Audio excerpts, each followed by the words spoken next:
Merita. Hey, Susan. How you doing? I'm doing wonderful. I know you want to look at some pictures I took of Ukraine. Yes, absolutely, please. 400 of them?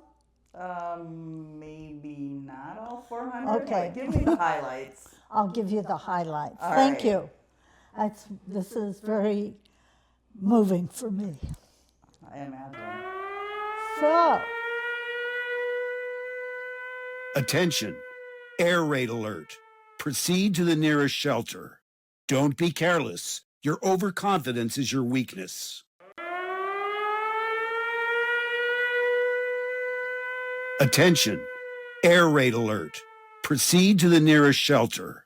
Don't be careless. Your overconfidence is your weakness. Did they repeat that That's- in a lot of different languages? no, just in Ukrainian. Okay. And I have it on my phone. So when I'm there, if I'm in an area where there might be drones or missiles or something, the siren goes off and I get a notification. They, of course, put it on my phone in English because I don't speak Ukrainian. And I look outside or wherever I am. If I see the neighborhood running to a shelter, I run to a shelter. But if they're not, I'm not. It would be like having the sirens go off. It goes off in all of Calaveras, but I'm here in Ebbets Pass, but the missiles or drones are in Valley Springs. Okay. So I don't need to run to the shelter. So I kind of want to show people, you, whoever will listen to me, Okay. Ukraine. All right. And this is the country. I usually fly into Poland to Krakow, Okay. and someone picks me up, or who I'm with, and our bags of medical supplies and what have you, and drives us into Ukraine because you cannot fly into Ukraine. You either take a bus, take a train, or a car. Okay. So the first place that we've gone to is Lviv. It's a beautiful city, and of course, the very western part of Ukraine. And there's a family that lives here in Murphy's that have family in Lviv. Okay. And I met them when I was there in 2023. And then when I was there again this year in 25, I visited with the family. It was kind of exciting. Oh, that sounds exciting. And then we would go to other places and drop off the medical supplies. We went to this time Ravine. We went to Zhytomyr. We did not go into Kyiv this time with supplies. But this is, the war is mostly over here. This is Crimea. So we'll get back to all this later. Okay. So this year, all the medical supplies came to my home, and they were boxed up, and I organized them whenever they came in by which doctor they were going to. So when I packed the supplies and we dropped them off, we knew this suitcase goes to this doctor. All right. That makes sense. And so I had a wrapping party. Oh my gosh. And people, and the word went out that I needed suitcases. People in the community donated suitcases. Some friends came over and packed up what was in the boxes. The boxes were not opened, and put in the suitcases the doctor's name, the city, humanitarian aid, so forth. Right. And I've got pictures of dogs because I like dogs, so therefore that's why the dogs are supervising this. I love the strapping. I love the straps Yeah. around the suitcases because then you can take those off and use them again somewhere else. We did. We are.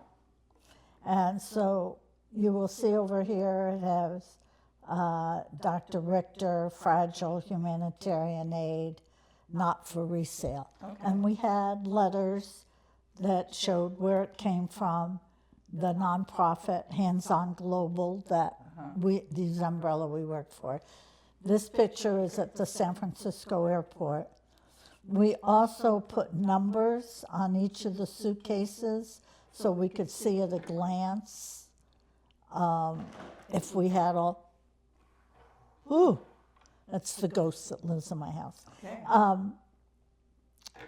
That we had all the suitcases. That's a good idea. This is on Kyiv, the multi-story buildings, the hotel where I stayed at in 2023. It overlooked the office of President Zelensky. So needless to say, there was a lot of security in the I bet area. there was. It is. Okay, we went to Zhytomyr. The multi-story is a school that had been damaged. And this other building is missiles or drones that came in and hit this like apartment complex and businesses. And that was probably a day or two before we got to the town of Zhytomyr. So we went there and helped clean up. I mean, they totally lost everything. These two people with the white boxes are from United Nations, bringing supplies for those people who were impacted. In this case, 2 people died and a few were injured. Here, one is the bridge. It's obvious that was between the city of Zhytomyr and Kyiv. The one with the crossbars and cement, they had these throughout the cities in case tanks came through, just to try and stop them. They Okay. were in front of buildings of significance. All right. This one, should I be using my little wand? Sure. When I first saw this, I thought this was shredded paper that somebody had put together with water and put up to make it a piece of art. It is concrete, Oh my gosh.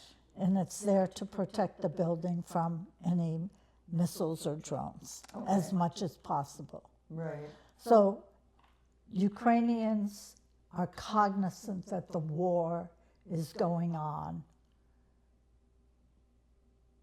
but they do things to try and protect themselves as much as possible, and they're all doing something for the war effort. Like this church, which is boarded up somewhat, and if you can see closely, the statues have cages around them, again, to protect them, and maybe not from direct hits, but from any fallout, from damage. You know, that's the other thing about this war. In addition to the untold human casualties and destruction of humans' lives and the history that's going also is just sad. Yeah. Yeah, it is. So Yeah. Ukraine's been part of my heart, and it's part of my mission at the moment, whatever mission means. I'm not sure. This one I was sort of having issues with when I first saw it. I don't. These are all Russian tanks, trucks, etc., that were destroyed by Ukraine in a big plaza, and it's part of letting the people know that yes, they're doing something. Yes, oops, we don't want to look at her yet.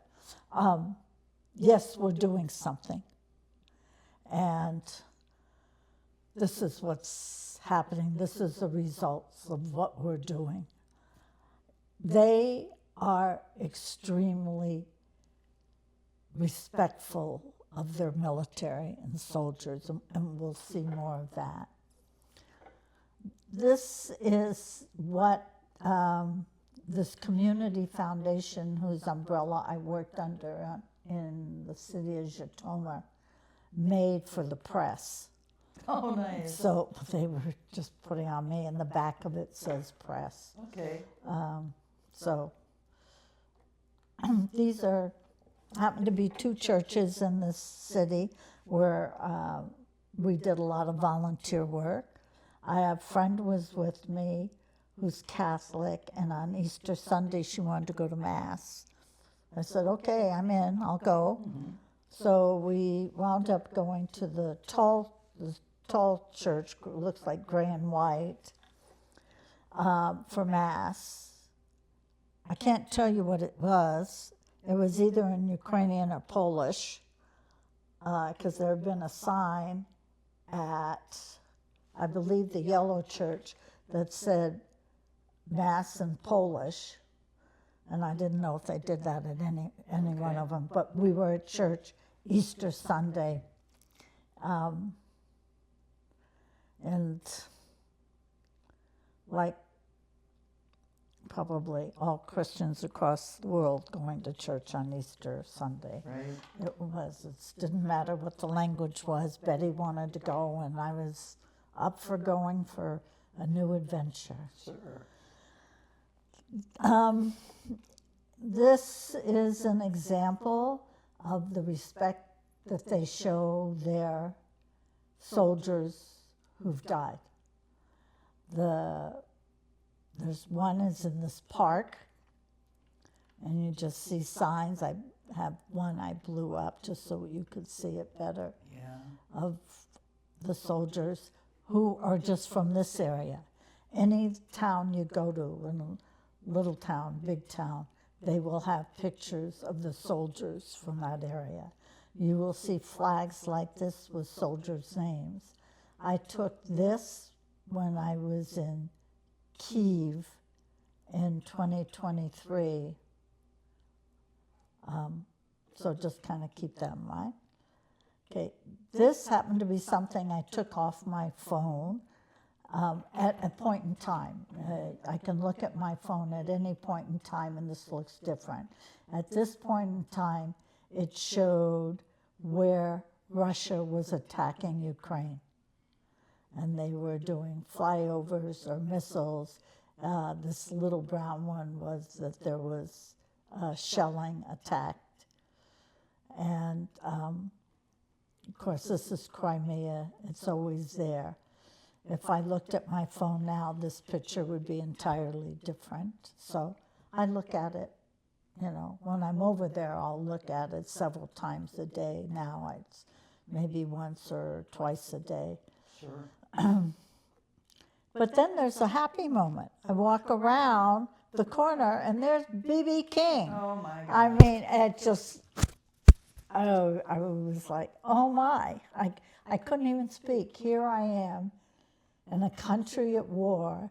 I just finished seeing all these tanks and military stuff that had been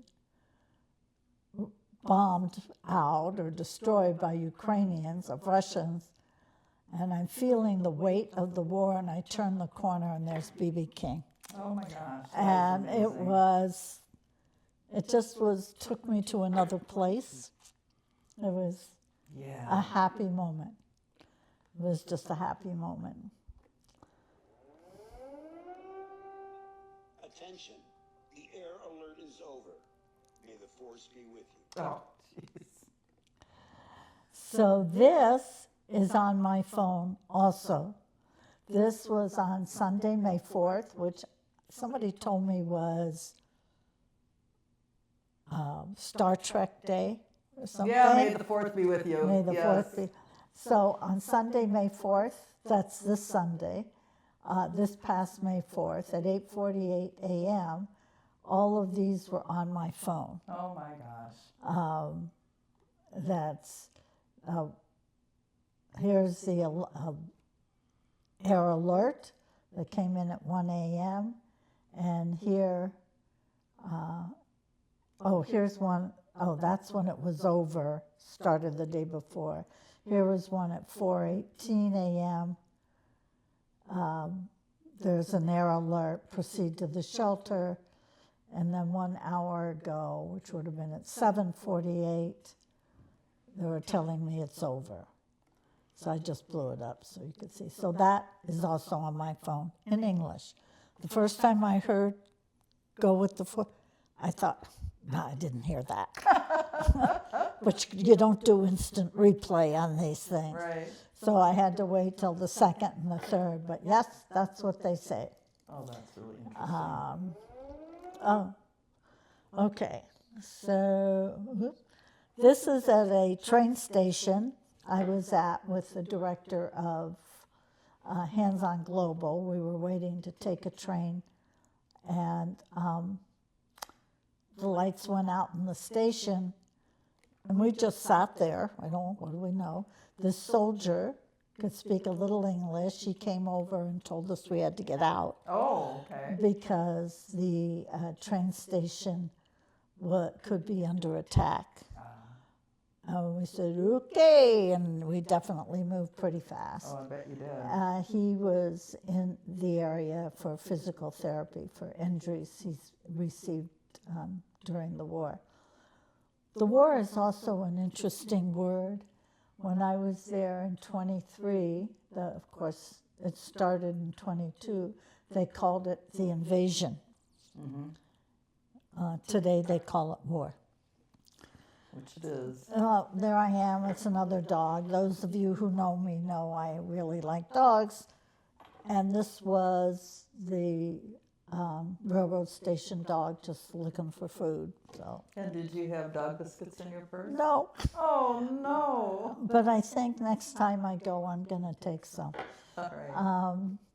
This just shows me at a hospital delivering some supplies to the doctor, and this was at night.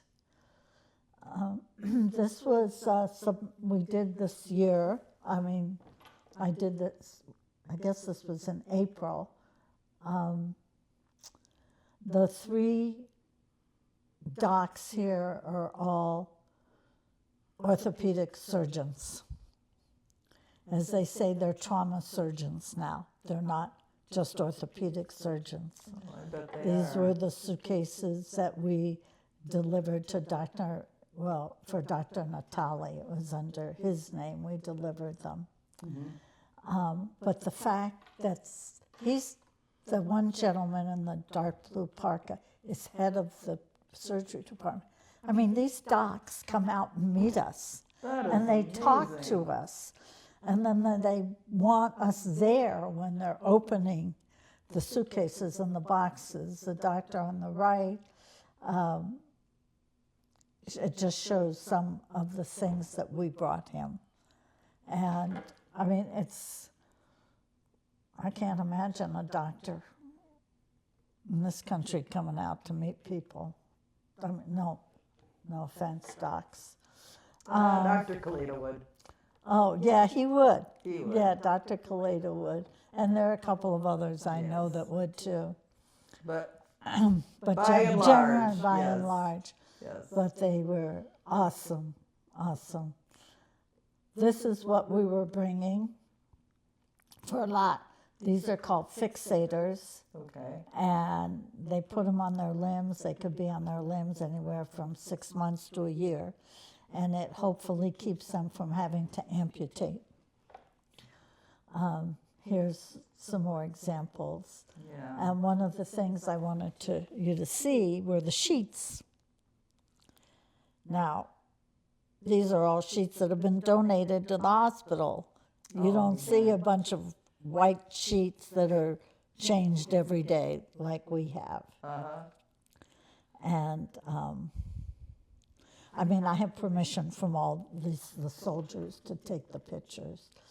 This soldier had a dog tag on him, and I thought, same world over, Yes. dog tags.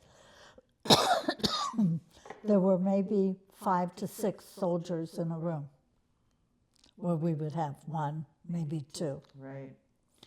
Anyway, it was a pleasure to talk with them, and I think they enjoyed talking with us. It is incredible what they have achieved. It's just amazing. This is a rehab center. It's a prostheses. I'm not always good at pronouncing that word. And center. And this is, in this one picture, it's the physical therapist and her daughter. Oh my. Just sitting there, and I'll come back to this in a minute. These are two of the soldiers who were there for rehab, but I wanted these prostheses were made in Minnesota, Oh, I'll be darned. and usually they bring a bunch of soldiers, or even could be kids, or to Minnesota to outfit them in the prostheses. And the man who started this is from Ukraine, and his brother runs the facility where these soldiers are working out. But it just goes to show that, yes, we are involved in ways that we don't read about it in the paper. That's true. I had no idea that was going on. So, in talking, this gentleman, the one with the ankle, that you can see his ankle, is 28. The other gentleman is in his early to mid 30s. Asked him, well, what are you going to do now? And he said, I'm going back. That's incredible. And looked at him like, what do you mean you're going back? Thinking maybe he goes back and have desk duty or something. He said, it's my country and I can. Good for him. It was such a light bulb moment for me, and it made me realize the strength that Ukrainians are showing. Oh, it's amazing. Anyway, okay, I know. Oh God, there's Merita and her dogs. There is only one in the city of Zhytomyr, where we are, animal hospital. There were no rescue facilities per se, like they didn't have a humane society or anything like that. The dogs that are in these kennels, which were quickly put together, are from people who've been displaced from the eastern Ukraine and just couldn't care for their animals at the moment. Right. And so the sheets of paper you see up attached gives the name of the person and their dogs. This dog just happens to be a neighborhood street dog. Okay. And of course, they couldn't get volunteers, and it was hard to get volunteers. So, needless to say, I walked a dog. I believe when I go back again this year, we'll do some work at the animal hospital. That's got to be a welcome relief, though, from all the war-torn. I mean, looking at a dog's happy little face, looking at you, yeah, you're the best. It takes you out of the misery for a moment. For a moment, it's like saying B.B. King. Right. It's like, okay, we were also asked to speak English to different groups. Okay. Because they want to learn English. So the bottom picture with the students stand on, they are university students majoring in international economics. Okay. They're in a center that was established by America. It was funded by America, but the funding was taken away this year. Of course it was. So, but they wanted to speak. We did English-speaking kind of games where we would stand in front of each other and tell me something about yourself that you won't tell your parents. And at first it was like, oh God. I said, well, what'd you have for breakfast?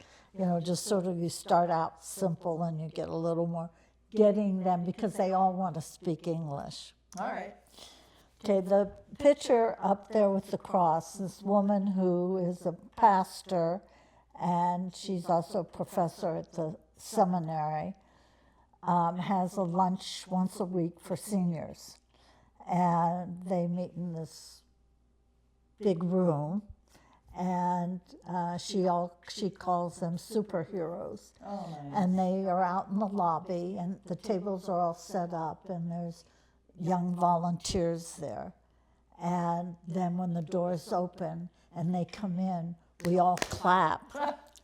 And everybody gives them, everybody means the young people and the people who are working to help out, everybody gives hugs and all that. So we were sitting broken up, sitting at tables. There were 4 of us. The pastor acted as the interpreter. And when people couldn't speak English, we did a lot of Google Translate.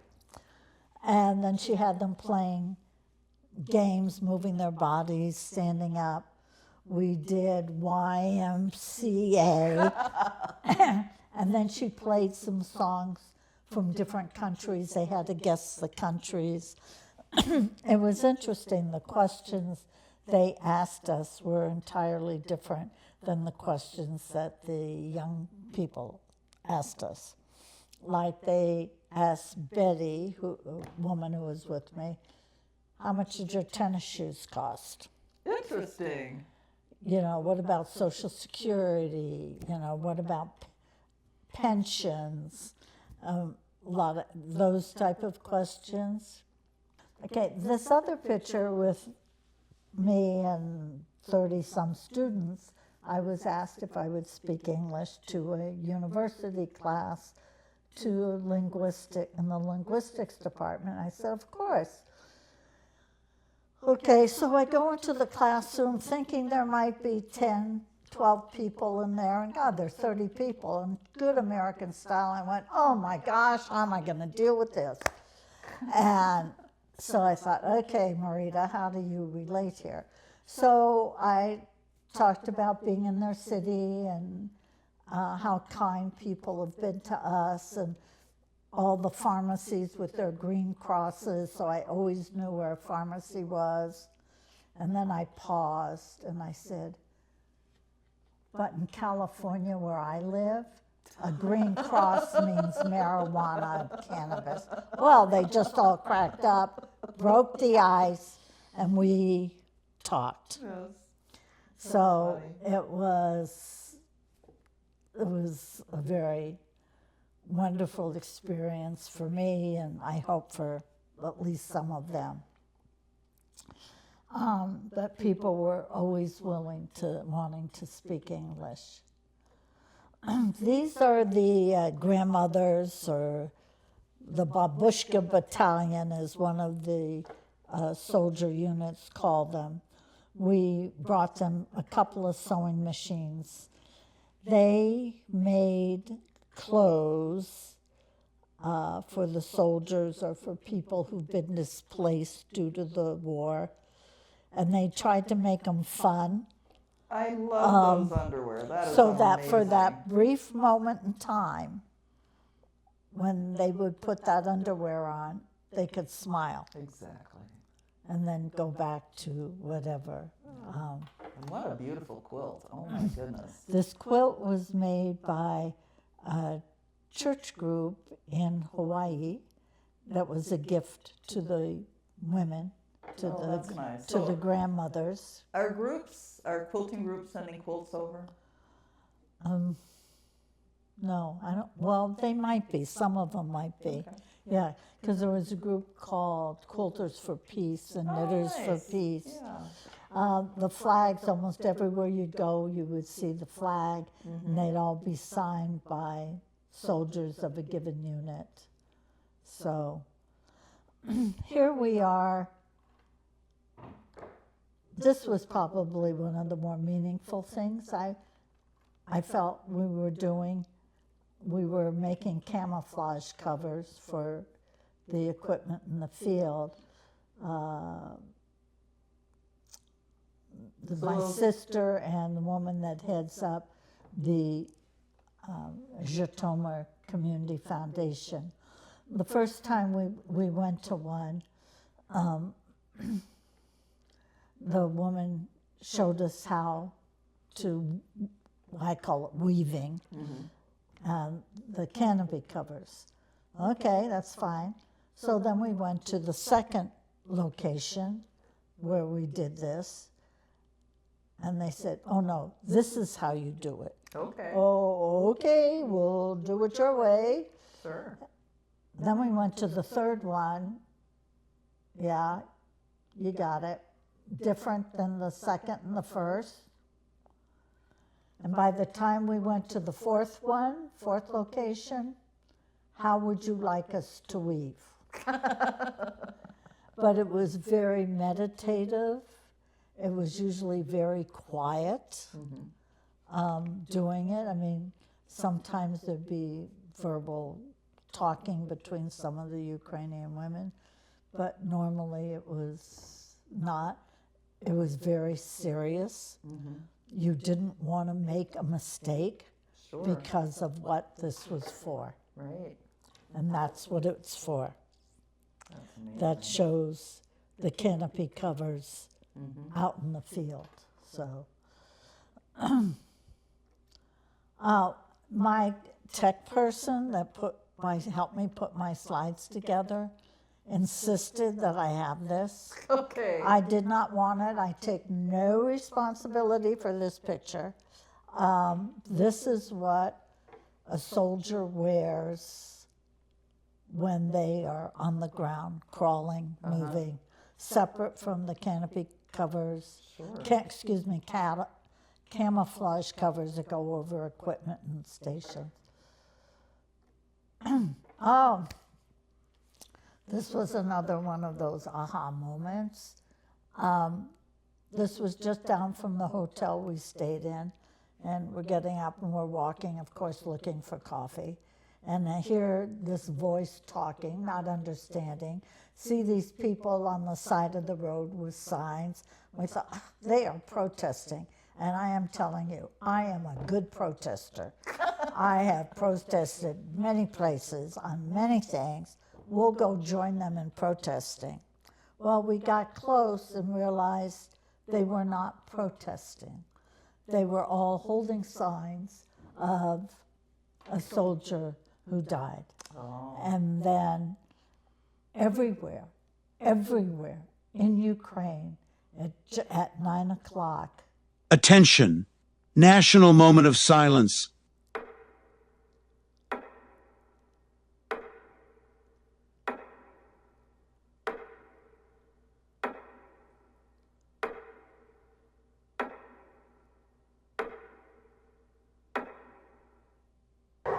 And then Slava Ukraine.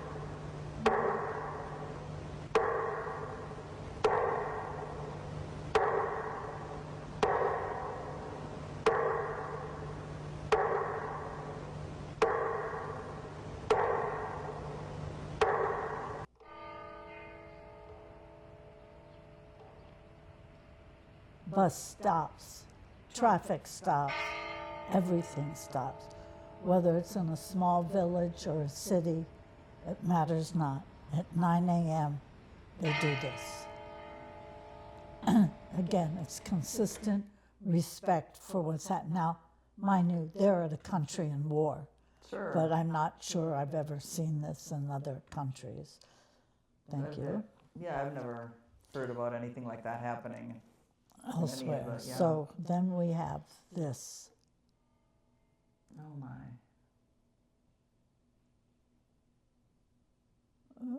A soldier's going by, a funeral, procession, everybody kneels. Yep. Makes me cry. Yeah. That's probably me, because once I get done, I'd have a hard time getting up. But, so, again, whether it's in a small town, along the highway, doesn't matter.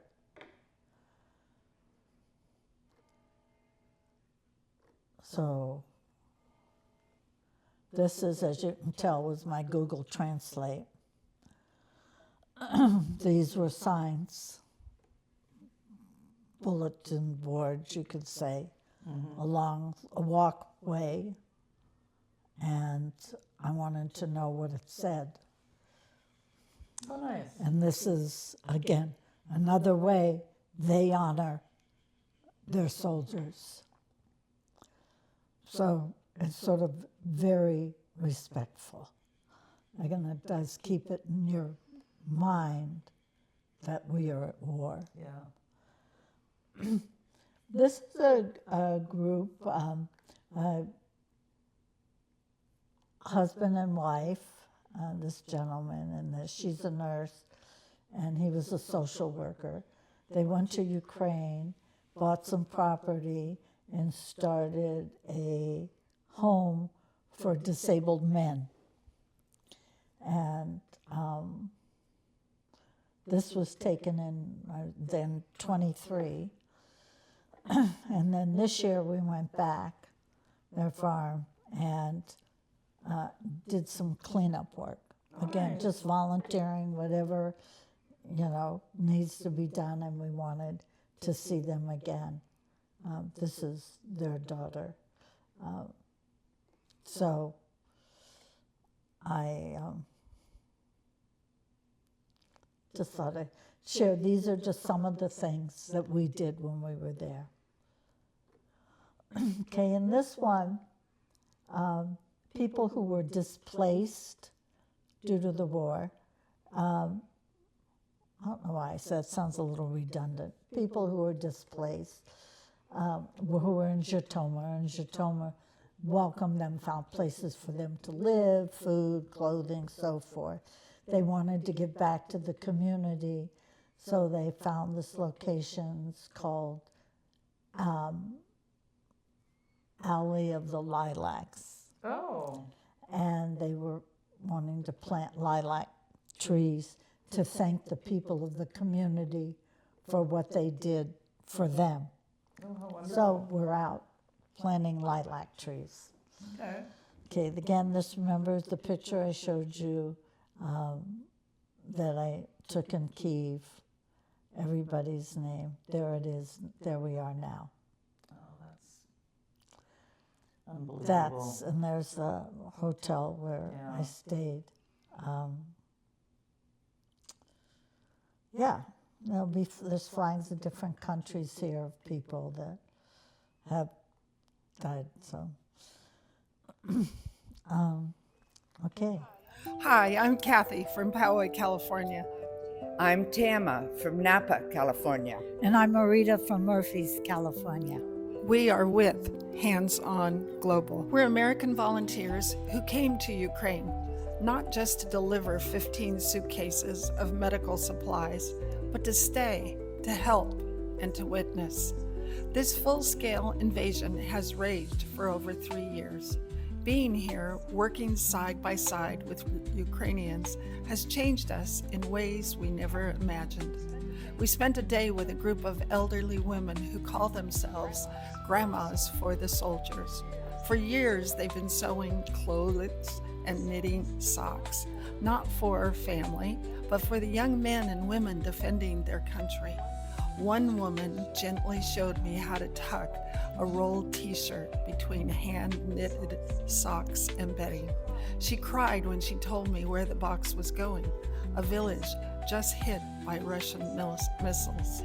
Then, with quiet determination, they wheeled their packages to the post office, knowing each one might bring warmth and hope to the front lines. We helped weave camouflage netting, hands moving in rhythm, almost like a meditation. The Ukrainians besides us barely spoke, but their eyes told us everything. With every tie, they imagined the safety of someone they love, and so did we. We were 8 kilometers from where a drone hit. 1 person died, 5 were injured, buildings destroyed. And yet, as soon as the danger passed, people came out with gloves, brooms, rakes. We joined them, working in silence, clearing glass and broken wood. We stood in the middle of loss. They not only lost their property, but their future income. At the hospital in Jatoma, surgeons opened the boxes we brought, life-saving devices they'd been waiting for. They smiled, grateful, but their message was clear. It's not enough. So much more is needed. One doctor looked us in the eyes and said simply, "Tourniquets save lives." My best regards. My name is Vitaly. I am surgeon in a peaceful city, but in our hospital we regularly operate people from different regions injured after Russian attacks. Many of those people survived thanks to timely tourniquet. A tourniquet is a first step to survival because supports the collection, because every tourniquet saves a life. God bless you. Everywhere we went, Ukrainians met us with kindness and deep gratitude. Even in the hardest places, they thanked us, not just for the supplies, but for simply being there and standing with them. We came here because we care, and we're asking you from the bottom of our hearts to care too. Support Ukraine. Donate. Help save lives. Thank you. Slava Ukraini.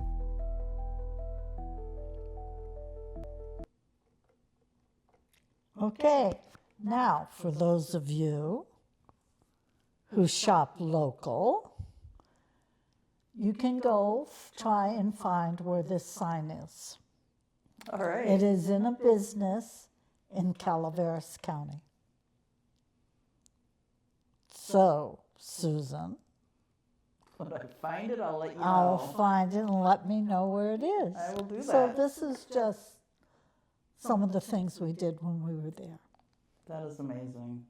So, yeah, I am looking forward to going back. And this time we're taking medical supplies too. I mean, there are other medical groups. There's others. We have our niche. Everybody has theirs. And we have these orthopedic surgeons that we work with. And this time I've been building connections. I'm taking laptops that people in the community have donated and have been wonderful. rehabbed. So, because those things are hard to get and they're expensive. So we're taking laptops also this time. Anyway, so those are some of what we do, and I'm looking forward to going back. I'm not afraid. Okay. I welcome the challenge. I'm looking forward to the day that you get to go back and just see people that you met throughout this Yeah. ordeal that now have a peaceful country to live in. Yeah, hopefully I do too. I do too. Anyway, that's it. Well, And thanks so I've much. got about 150 more pictures. All right. Well, I'll bring some others back next time. that sounds wonderful. Well, thank you for showing these, You're sharing with welcome. these with me today. Thank you for sharing these with me today. I really appreciate it. Yeah, It's been quite eye-opening. yeah.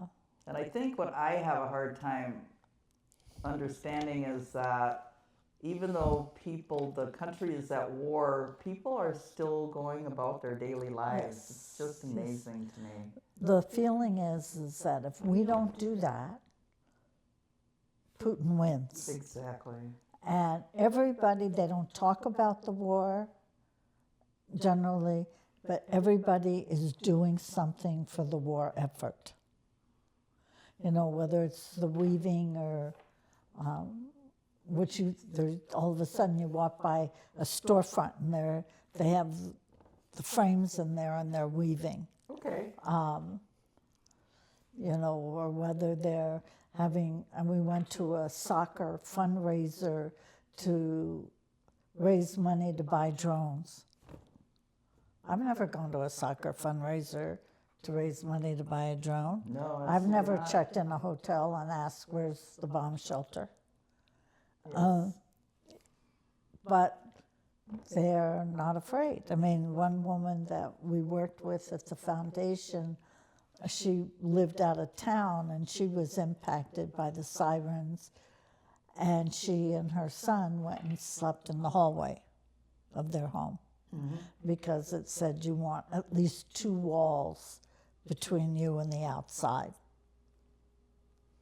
Who knows? Who knew? Anyway, Things we hope we never have to put into practice here. yes. Yes. So that's my brief adventure Well, thank you. to Ukraine. I will look forward to hearing about what you do this next time. Thanks, Susan. Thanks for your support. Oh, you're welcome.